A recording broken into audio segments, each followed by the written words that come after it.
but I just started over. Yeah, so you good. All right, cool. So I'm gonna tell you the story of how this whole thing started. How I got into financial coaching, what made me take an interest in finance. I'm explaining the whole thing. So this is exactly what happened. So maybe about 10, 11 years ago is when I really first. All right, so let me start from the top.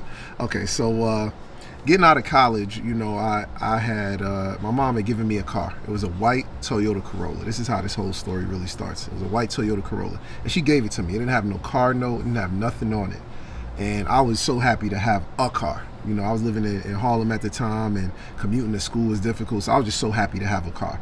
So I was thankful for the car, and one night I went out on a date with a young lady, and this dude stunted on me. I parked a few blocks away from the movie theater. So when we on the way back, my car, there's another car double parked in front of it. And I'll never forget the car. It was a black convertible Maserati with a red interior. It was nice, super nice. So it's me and the young lady, and it's maybe 4 dudes standing in front of the corner store. So it's the car, it's my car, it's a bodega right there. So it's 4 dudes standing in front of it. I'm like, this look like it's one of their cars. So I get my courage together. I walk over there. I'm like, yo, I think y'all can move the car out the way. I'm trying to, get out of here. So he starts doing the most. The guy starts doing the most. Oh, this you right here, big man? This your car? Okay, yeah, let me get out your way. I see you with the young lady and all that. He starts doing the most, putting on the show. Whatever. So he gets in his car. He started up. As soon as the car started up, I knew it was something different. It was like this is one of them cars with quad exhaust pipes on the back. It was loud. I mean, the top was already down, so you could see the interior beautifully, you know what I mean? So he started reversing the car extra slow, revving the engine, making all type of noise.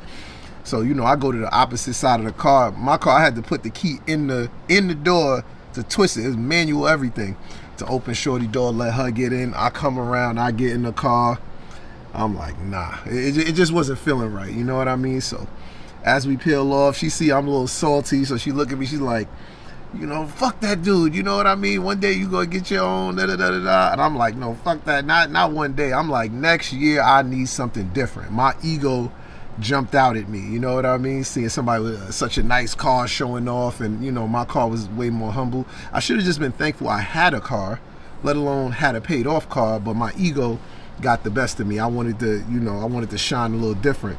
So the next year of my life, you guys, any of my friends, I spent the next year of my life working a part-time job while I was in school and saved up to get a black Infiniti G35. At the time, that was the hot boy car that, was really going around. Like that and the 350Z was the two like affordable sports cars. So I said, I need one of those. I saved up all this money. I went and put a down payment and took out a loan for a car that I should have never took out a loan for. And mind you, let's say the car note was about, $500 at the time. I couldn't afford the $500 at the time. So, I enjoyed the car while I had it. And within some months from that, I received another blessing. So I had applied to a housing lottery in New York, and they finally called me back. And they were offering me an apartment that wasn't far from where I lived at the time for about $800. Now, these numbers don't seem crazy, but when you're talking about somebody that's fresh out of school, that doesn't have a lot of money, these numbers are gigantic. Plus, I had no sense of money, how to budget, how to save. The only thing I knew is I was saving up to get that car. Outside of that, I had never saved or budgeted for anything. I just knew I wanted that one thing. So the apartment, they offered it to me. I accepted it. Those two things combined, the combination of those two things put me in a horrible position. I was one of the first people I knew that had an apartment. I was one of the first people I knew in Harlem that had a car at that age. And, I guess to the outside, people must have thought I was doing it. He got his own place, the whole nine.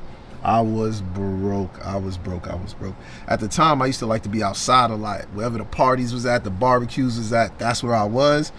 When I got that car, the amount of bills that came with it, I wasn't going nowhere. I ended up spending all my extra time working to help pay for this car I couldn't afford.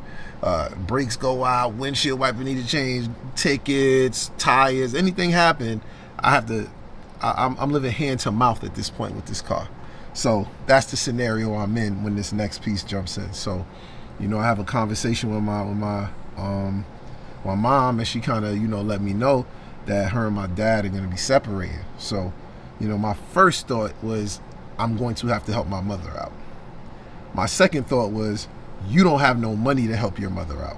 Like, that's as simple as it went to. And that was a blow to my ego. Like, thinking, like, if my mom needed $1,000 for something, or she needed something or another, I can't help her. I can't even help myself because of this lifestyle I created and this facade I was keeping up. So right there, I knew I had to make a change. Because mind you, at the time, the money I was making wasn't enough to pay my bills. I was, let's call it $50,000 in debt. And up to that moment, I had no plans to do better, or I didn't see more for myself. But right there, I knew I had to make some changes. So what's some of the changes I made to help turn things around? For one, that's when my finance education started. I learned from people around me. I learned from YouTube. I read a couple books, and I started to immediately apply the information. The first thing I had to realize quick, I was balling out my budget, and I needed to downgrade my lifestyle. So the first thing I did, I sold that car.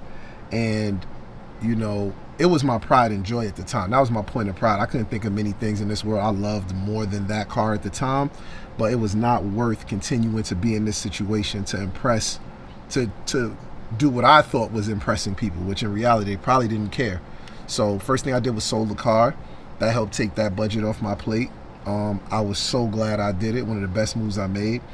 After that, I had to focus on my credit cards. I had maybe 3 or 4 credit cards that I had just been swiping, paying the minimums, and these balances were growing. I had no end in sight. And I started to tackle the credit cards. Once that happened, I started to get a little bit of increased cash flow, and then I had to stop and take a look. All right, cool. What else is holding you back? I had a student loan of maybe $35,000, $36,000. And in that moment, I decided, I'm like, there's nothing I won't do to pay this off. What I told myself was the cost of that student loan was the cost of my freedom. And I wanted to be free bad because I didn't feel free. I felt very much restricted. I couldn't just up and move to where I wanted to go. I couldn't buy any car I wanted to buy. I wanted to feel that freedom. So that's what sparked it. A friend of mine, Anthony Hartzog, he participated. He actually ran a debt payoff challenge, and that's how I got through the student loans. It was me, Anthony, and maybe 6 other people, where we would connect on a monthly basis and track how much of our debts we had paid off. So the first month, I took it seriously. I might have, threw, a couple thousand at the debt. Mind you, I didn't have many thousands of dollars. I might have had $6,000 to my name. I took 5,000 of it and I threw it directly at the debt, just to kind of show I was dead serious. I left myself with $1,000, and that was my first commitment to be like, I'm dead serious about getting out of debt. So after that happened, the following month, I went to see what other people had done as far as trying to pay off their debts, and people was putting numbers that I couldn't even believe. So I knew I had to get on my ground. It brought out the competitive side of me. So I started walking dogs. I started dog sitting. I started a little business where I was reselling Supreme. I was reselling Babe. I had a job at the time, so I was using that. When I got a tax return, if I got any bonus from work, any way I could make money that was legal and I didn't have to rob, steal, or kill for it, I would do it with no shame in the game, because I knew that after I got through this chapter, it would be different on the other side. So I started budgeting. I cut cable. I maybe had 4, 5, 6 subscription services. I cut it down to 1. I just started living like it was college again. I took myself out of this, I'm an adult, I'm a big boy, I could do this and that. And I drastically reduced my lifestyle to basically like it was college. And if every penny I had, I would start to shovel towards my debt. So in order to create an environment where I could do these things, I had to go to the people that I spent the most time and money with. My friends, my mom, and I had a comparable sit-down conversation with them, which was basically this. Like, look, with my mother, the conversation went like this. It was like, Mom, look, I'm down bad right now. I want to make a change, so I gotta let you know. This Christmas, this birthday, this Mother's Day, next Christmas, next birthday, next Mother's Day is not going to be lit. You know, I knew I had those student loans in front of me and nothing was more important than taking care of that. So I told her what my priorities were as far as money is concerned. And you know, your mom loves you. She supports you. She's like, Alex, take care of what you got to take care of. I'm fine. Do what you got to do. I did that. Then it came my boys. Everybody I was partying with all the time, shopping with, all of those things.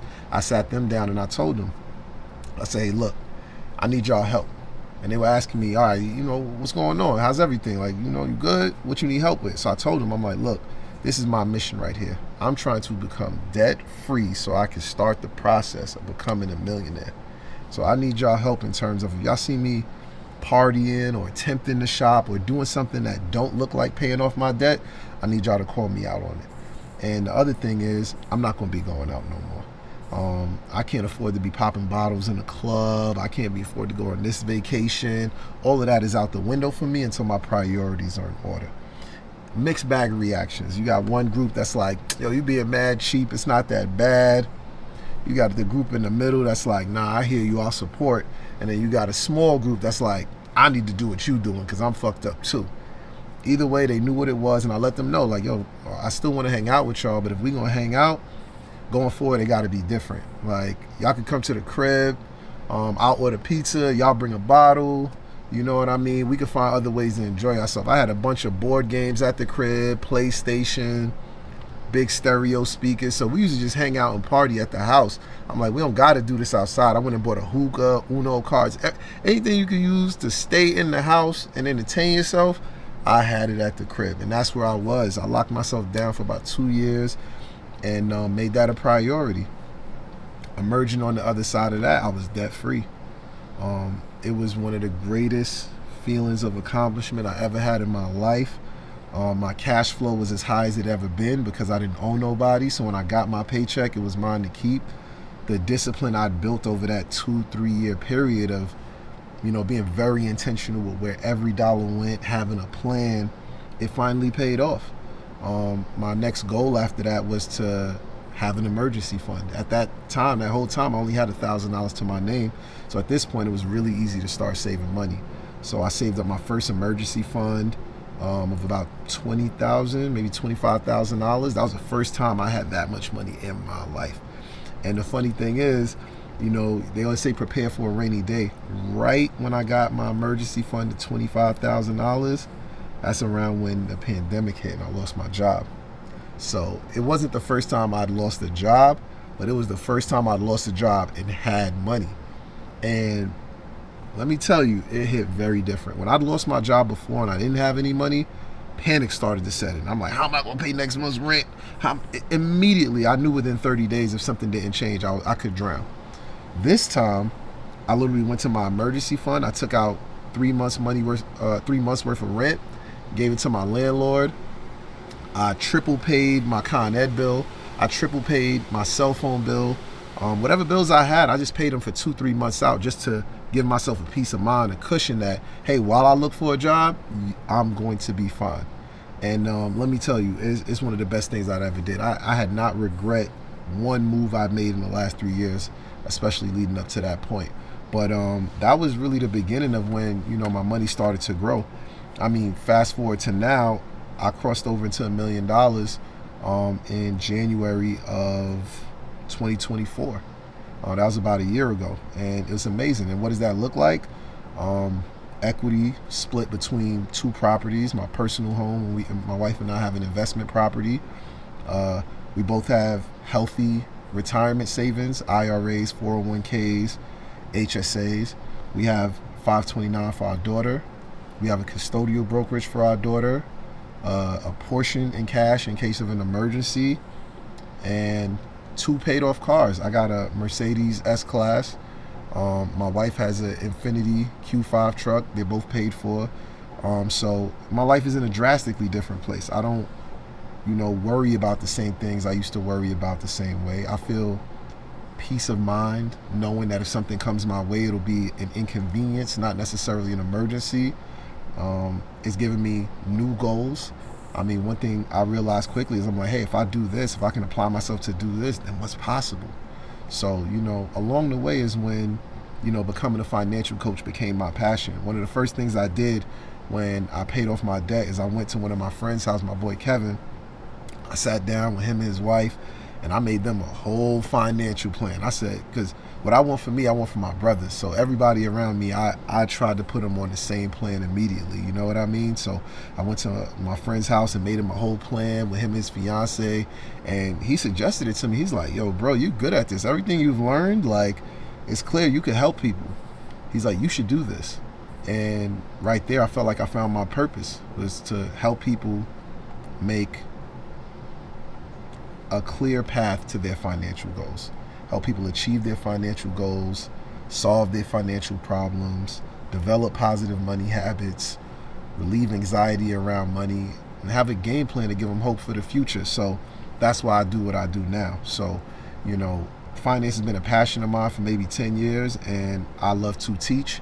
So, you know, anybody that's out there that feels like they can't make a huge transformation in their finances, that feel like they don't have a plan in place, that feels like they lack accountability, reach out to me. This is what I do. I'm here to help. And yeah, I mean, the sooner you reach out, the sooner things can start to change. But, you know, I help with the mindset, I help with the math, I help with the planning, the whole thing. So reach out to me, AlexFinanceNYC on Instagram, AlexFinanceNYC.com. And I'm looking forward to hearing from y'all. But I'm going to be a lot more consistent on social media. I'm going to have finance tips. I'm going to give y'all some insight into my life. So, yeah. So, you know, thank y'all for taking the time for watching this video. It really means a lot. Y'all took the time to kind of learn a little bit about me. If y'all have any questions, any comments, feel free to put it in there. Like and subscribe. More content coming soon. So I want to thank y'all for taking the time, and peace out. Alex Finance NYC signing out. Nice.